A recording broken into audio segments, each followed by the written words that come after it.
Kawawa naman tong buntis na to, oh. Nainitan siguro to. Nagugutom. Mama, kailan nga mga anak, ang laki ng tiyan mo, oh. Sigurado, 6 yan. Laki ng tiyan mo. Gutom ka na. Gutom ka. Hindi nagalaw. Pagod siguro sa init.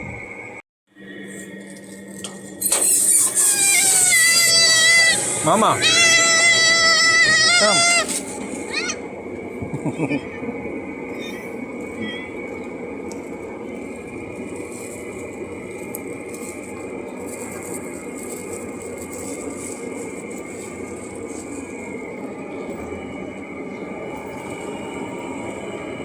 Mga anak na to, oh.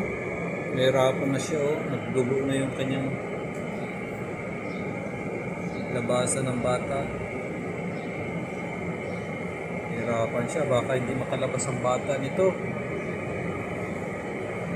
May dugo-dugo na.